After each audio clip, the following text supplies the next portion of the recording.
Hello and welcome to another Pauper video. I'm Kalikaiz. Today we are doing the decks of the week. This is taking a look at the Magic Online metagame, checking out what trophied, what the metagame has looked like over the past week. We're going to take a deep dive into some decks. I think that if we continue to do this weekly, we're going to run out of spice, but we can see what people are trying as their hot one-ofs, the techie things, trying to experiment and stuff, and we still do have some spice to look forward to, as well as check out what are the recent trends in the meta decks. So first, let's take a look at the metagame. We have Mono Red Madness at 16.4%, and then Rally Red at 8.6%. That's 25% of the metagame with Burn. That's kind of crazy. Then we have Arcane Tide at 7.9%. There were 11 trophies in a week. That's interesting for sure. I guess it was really all pretty much the same few pilots, which was interesting as well. There were a couple one-offs. Then we have Elves, Spy Combo, and Jund Wildfire. Worth noting is that Spy Combo has just drastically increased from the previous week. So we had, previous week was, oh no, it wasn't that much increased. So it was 6.4% there. Previously, I thought it was just like non-existent. Maybe not. We got some... Oh, anyway, let's go back to this current week. Sorry about all that. Here, we are going to take a look at some of the different metagame shifts. So let's look. The first interesting list I saw with some interesting tech was Mono Black Sacrifice. This is Black Sac. The major upgrade has been Perigee Beckoner, which is a 4/5 with Warp for 1 and a black. When it ETBs, you can give another target creature you control +2/+0. When it dies, return it to the battlefield tapped under its owner's control. So usually you're combining this with more of the supernatural stamina effects, so you have a large number of those effects, increasing the amount of times you can make your Nested Shambler have more power, sacrifice it for a bunch of squirrels, and then go crazy. But this player chose to play Gixian Infiltrator in the deck as sort of another Mortician Beetle effect, because whenever you sacrifice something, it gets a counter. And they're playing Tragic Slip as well as Reaping the Graves. So their idea is to, I guess, push through rather than try to do anything fancy combo-y. Marza Boy previously was a Dredge player, so they're trying out a different deck, it looks like. We have a Walls combo from Apis72. So Apis is known to be like the best Walls combo player in existence. They're the tier 0 combo player.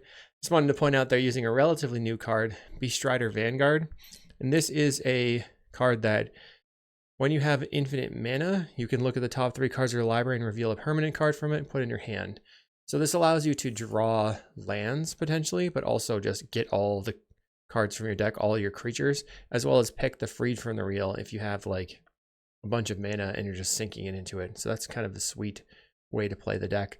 Otherwise, I'm not sure exactly what the major changes are. Not really a Walls aficionado.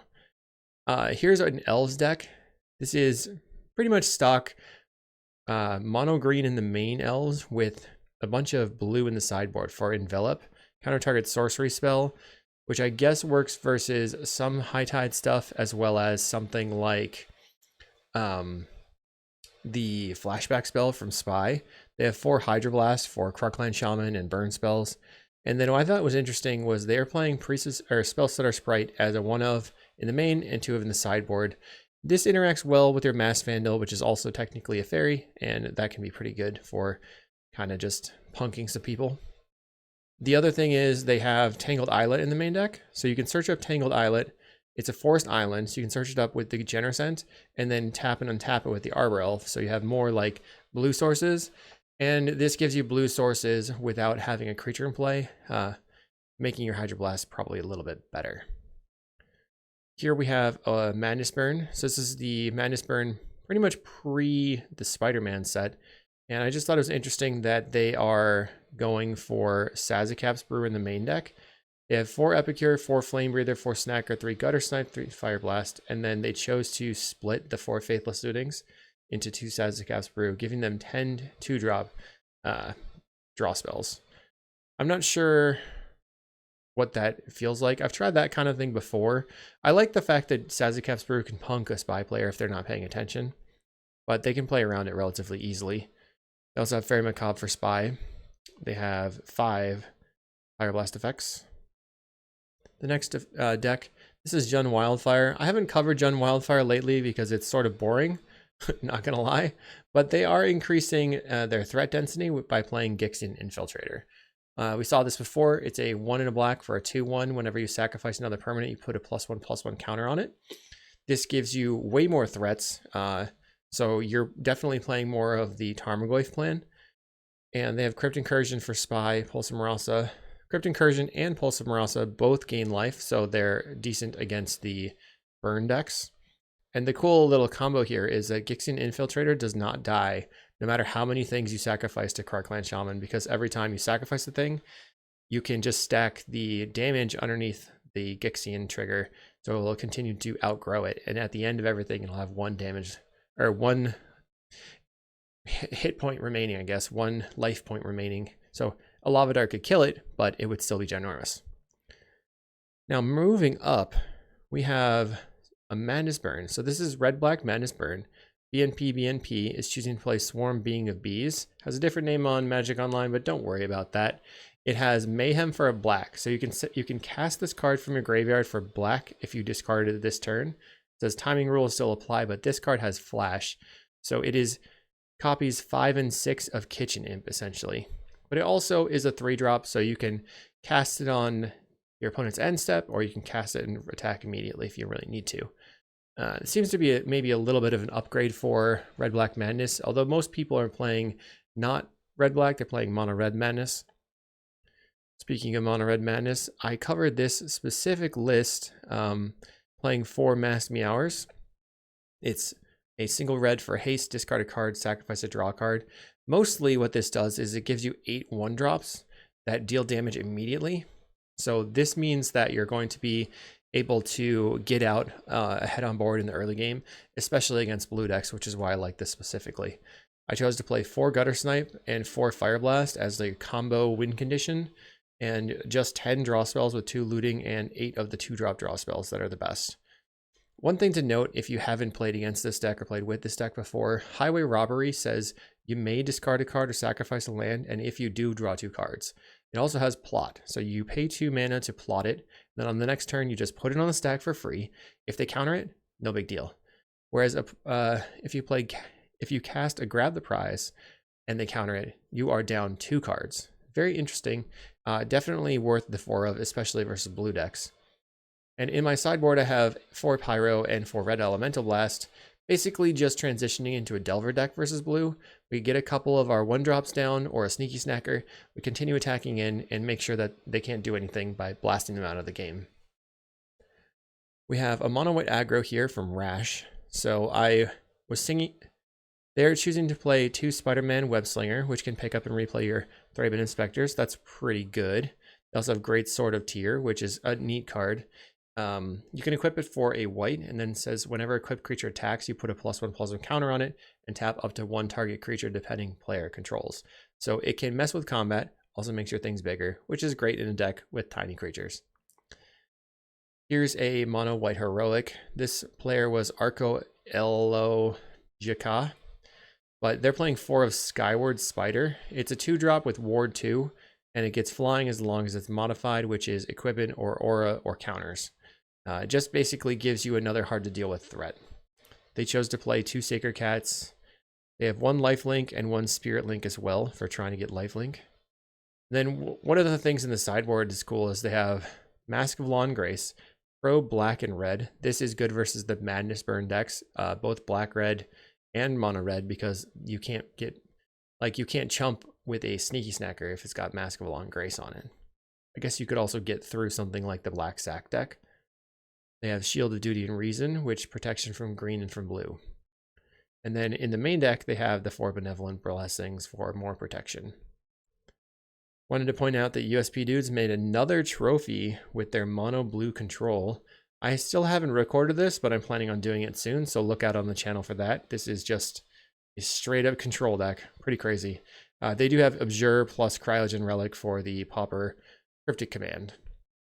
Now here's a Jund Wildfire that I thought was a little bit spicy. We're getting the spicier end of things. They chose to play 3 Spider Manifestations in their main deck. This is a new card from Spiderman. It is reach, add red or green. Whenever you cast a spell with mana value of 4 or greater, untap this creature. So they can untap it with Refurb or Writhing Chrysalis only in their main deck. I'm not entirely sure why they chose to do this, but I guess it is a little bit of ramp, so maybe it was worth it. If you're this player, I would love to hear from you as to why you chose this and how it went. In the next deck, we have Mono Black Sacrifice. Nothing too crazy, but this one shows the large amount of supernatural stamina effects with 4 Beckoner and 3 Staminas. And I just wanted to point that out specifically. The deck doesn't have a lot of slots because it seems like there's so many things you want in the deck. It's hard to pick. I've got to give it to the daddy here for another 5-0 with red-green Dredge, choosing to play the Satyr Wayfinder and Town Greeter, and then they've got their Sneaky Snacker package. That is a really cool deck. I have a video playing it to my best ability. We kind of ran into some issues, but that is also on my channel if you want to check that one out. We have a Madness Burn from Chiao. So this looks like the same deck as mine. It's got Mass Meower, Snacker, Epicure, 4 Gutter Snipe, 3. This one chose to play 3 Fire Blasts so they could go up on a Faithless Looting. But you'll notice that the sideboard does not have a ton of Pyros and Red Elemental Blasts. When I looked at it, this one is only 10 tickets on Magic Online. So if you're looking to get into Magic Online or get a cheap deck and paper, 18 bucks. I mean, if you can get by without blasting your opponent to death with Pyros, then this is certainly worth taking a look at. So that got on the spicy scale for me. The next deck is White Weenie from M Naga. So this is more on the spicier versions of White Weenie. They're playing 3 Skyward Spiders and 2 Spidermans, plus 2 of the Great Sword of Tyr. So this allows them to really mess with combat math. It gives you a flyer that's hard to deal with, and then if you put the Great Sword on that, it's just going to get pig. Pretty cool. Whoa, what is going on over here? They have another thing. Now for Wrath, now for Ruin. I don't believe I've ever seen this card before. It's from Lord of the Rings. Put a +1/+1 counter on each creature you control to gain vigilance until end of turn and the ring tempts you. Wow, okay, this is a very spicy version of the deck. Is this an instant? It's a sorcery. So instead of playing the Guardian's Pledge, they're just going to make their whole team bigger. That's interesting. Now the top 3 decks. Boros Bully from Tarmofire. It's not really the spiciest deck in the world. We've seen Boros Bully before, but we haven't seen it for a very, very long time. So you got to give it to Tarmofire for coming back with their classic Boros Bully. This player has played Boros Bully for a very long time, so congrats. Up here we have Dredge from CTN. This is also a red-green Dredge, but the interesting thing here I saw was they have 4 Spider Manifestations in the main deck. I was racking my brain as to what's going on with that, but it turns out they also have 4 Writhing Chrysalis, and then they're just going to play a mid-range plan. So they're Dredge, they're like red-green Dredge plus mid-range, whereas they're not playing the Sneaky Snacker stuff and the Cathartic Reunions. They have kind of the Dredge plan plus plan B of trying to attack as much as possible. That's pretty sweet. If you're CTN, pop in and say hi. And then the last deck, I'll give it to Dimir Fairies from Barf. They've been playing a really powerful Dimir Sneaky Snacker Fairies for a long time, but here they chose to start playing Mob Lookout, which is an 0/3 for 1 and a blue-black hybrid. And when it enters, target creature you control connives. This means you can make your Sneaky Snackers bigger, you can make your Spellstar Sprites bigger, and you can discard Swarm Being of Bees to the connive ability, getting the counter, get it back, then make that bigger. Probably not on the same counter, of course. They have a simple 2 Ninja of the Deep Hours. Not sure why you have exactly 2 of these, but I guess if you can get them in, it's good. Murmuring Mystic to close the game. Jihadist Ploy to discard stuff and draw cards. And of course the 4 Snuff Outs, which are always brutal to face if you're a creature-based deck. So let me know what you thought about my run through the decks of the week. Was it useful to see some of the spicy tech, or the spicy decks, plus the hot tech, or the little tweaks? Hopefully you enjoyed. I will see you in the next video.